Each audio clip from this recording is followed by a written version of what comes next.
You just mentioned something about a movie coming out. Oh yeah, we're gonna do a soundtrack for Bloodfeast 2.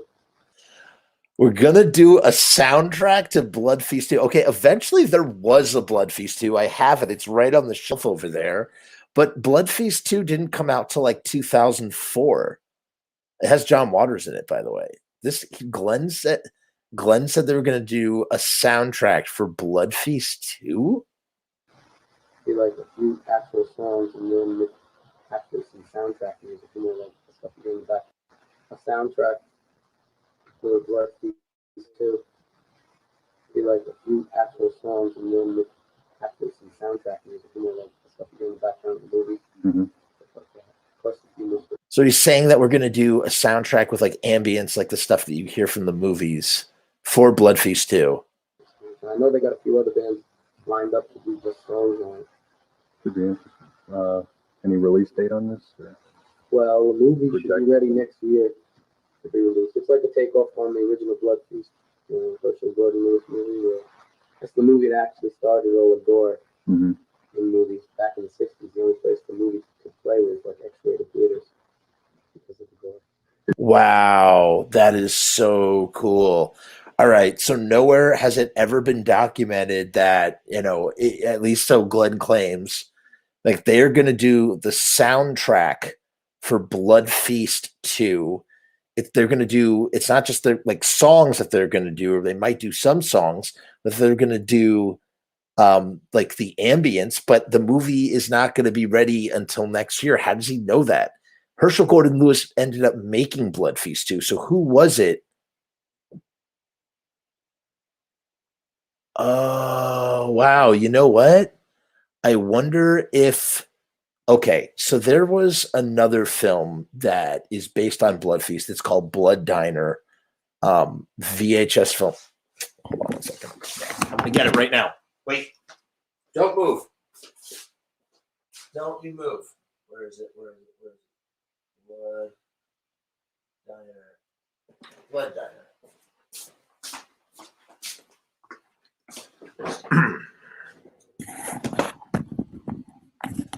This is directed by, I believe, Jackie Kong directed this, and it came out in 1987.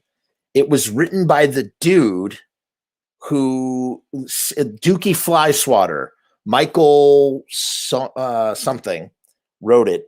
Michael Sohn wrote it, and it was directed by Jackie Kong. Okay. It's called Blood Diner, and it's basically a remake of Bloodfeast.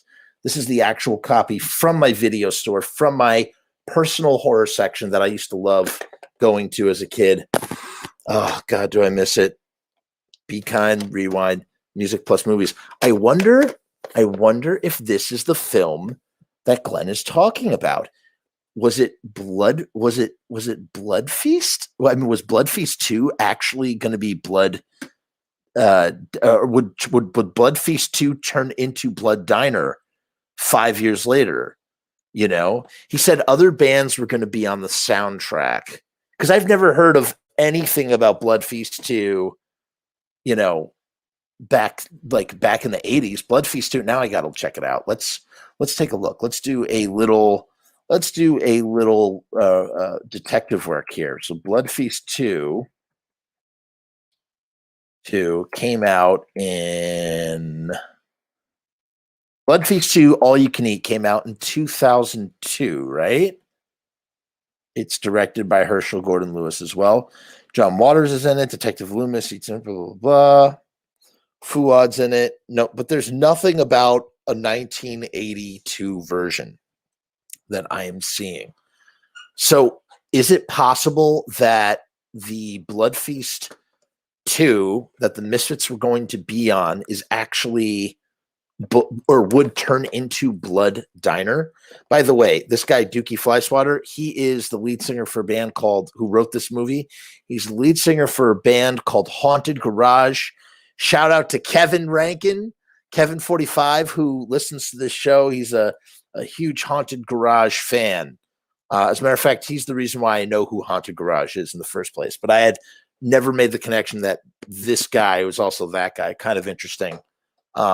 also Herbert West, Jeffrey Combs' personal makeup assistant who works for K&B Effects, does plays in the latest version of Haunted Garage as well. All right, sorry, that was such a tangent. Back to the interview. Is this going to be a remake or? It's a takeoff. It's like Bloodfeast 2. Oh, okay. Okay, so in other words, I got Halloween 1, Halloween 2, Bloodfeast, and Bloodfeast 2. Sounds interesting.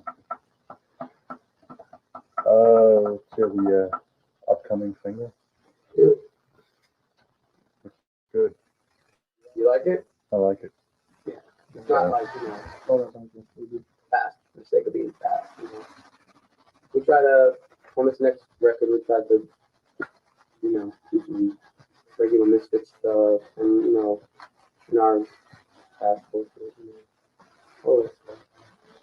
Yes, Oni. I was literally just saying that. It did. It came out in 2002. I have it over there.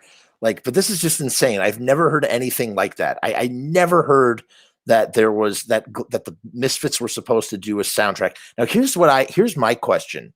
Here's my real question about that. Is this how Jerry gets the idea in the 90s to do to try and get on every soundtrack he possibly can? He writes a song Scream for Scream. He writes Land of the Dead for Land of the Dead. Mars Attacks is for Mars Attacks. Lost in Space for Lost in Space. Forbidden Zone is for Planet of the Apes in 2001. Is this Jerry? There's the movie Hate the Living, Love the Dead. Came out the exact same time as Famous Monsters in 1999. So my question is this Jerry trying to continue or did Jerry get that idea from this idea of Bloodfeast 2? I really don't know. You want to try opening up the phone lines? Yeah, man. Ooh, the phone lines. The number is 201-266-7900. That's busy, so Guys, let's call in. call 7901 or 790. Because that's what you used to do back in the day. Just the way that we do it now. I could literally have an invite link for someone to come on and chat with me. Back in the day, you would just call into the show to talk on the show. I mean, people still do that right now. Oni says, reminds me of when Glenn and Erie were trying to write a soundtrack for a horror movie they were going to make. Yeah, I mean, Glenn, at the end of the Misfits, Glenn had a lot of, he wanted to start doing original horror. Oh, no, that was in Samhain. They wanted to do original horror cassettes that he would direct. So he wanted to do short form stories that he would put out on VHS and sell through the Fiend Club. It was literally an extension of what he was doing with music. And he wanted to do it with movies too, with VHS movies, which wouldn't happen for another 25, 30 years or whatever, 30 years, which I guess some of that came out on Black. Yeah. Yes, it did.